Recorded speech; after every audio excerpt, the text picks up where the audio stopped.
I have a brother, Lester, an older brother. He was a baby when he died. Mama told me all about it. He was sick for 3 days, and she didn't know what to do. She felt so hopeless, and he died. After I was born, Mama had 2 more sons, and they died in childbirth. They're also buried over by the Wimmer monument over here. My brother Clarence was the only one to live to adulthood. We grew up on a farm together. Clarence and I had our chores on the farm. He helped with the animals and I helped in the garden. But we never had to worry about food on the table. There was plenty of that because we lived off the land. In fact, we worked so hard, we needed a vacation at one time, and it was 1904. Yes, that was the day of the World's Fair. We needed a break. So our whole family went down to St. Louis, and we took the Interbahn, or sometimes they called it the ITAS. It was like an electric car. And we traveled all the way to St. Louis on it. It had a lot of stops, mind you, and it took a long time, but the fares were much cheaper. We stopped at so many places along the way. There were people the farmers would leave their product at all the stops, and the Interbahn would drop it off in the cities for people to purchase there.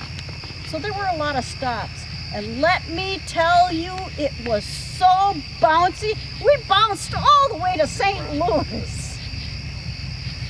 When we got to the fair, oh, was it lit up.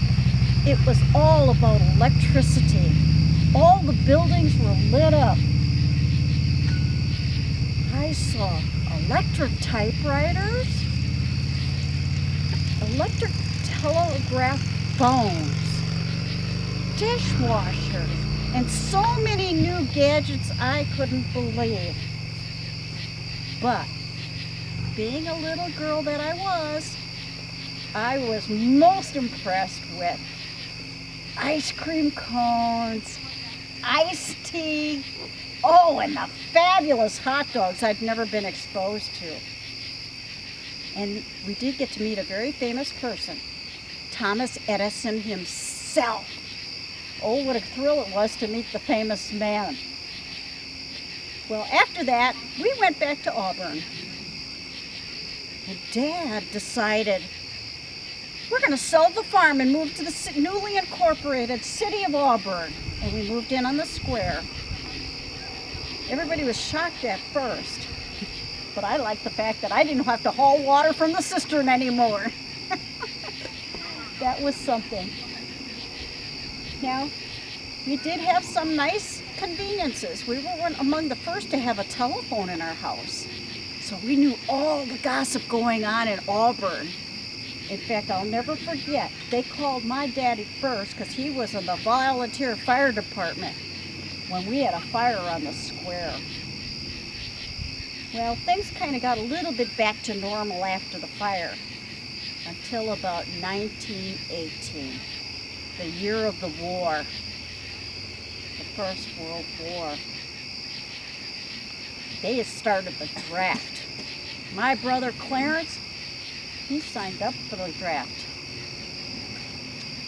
But more than that, it was the year 1918 to 1919. The Spanish influenza was almost worse than the war. 675,000 Americans died from the Spanish influenza. 10 times more than the war. Now try to picture this. Nobody leaving their house for a whole year for fear of catching the flu. You can't even go to a funeral of your loved one. Funerals were unattended, mass graves, and nobody to say goodbye. It was truly terribly sad. Our family, though, fortunately, my brother did not get called up for the war, and nobody in my family fell to the Spanish flu. We had been truly blessed. Now, I married Otto Moore, and we had 2 lovely daughters, Naomi. And Mrs. Davis was also one of my daughters. Maybe some of you might have remembered Mrs. Davis. She followed my brother's profession and became a school teacher as well. And I also have a great memory of the Mau and the Kristen family reunion in Irwin's Park just up the road. Oh, back in the heyday, it was something else.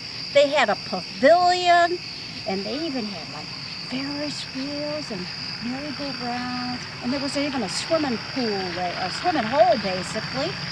And the Irwins were very kind to put this park together for us. That was, even Betty Hutton played in that pavilion.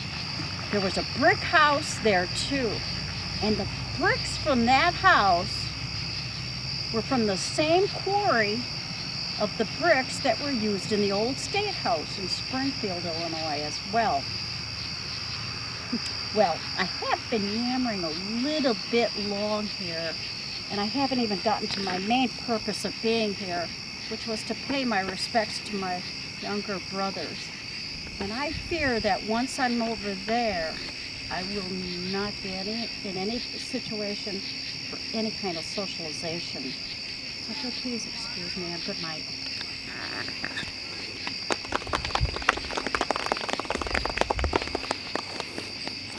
Call it winner. All right, if you have any questions about Mrs. Mau, I'm afraid she's going to have to direct her to our historian, as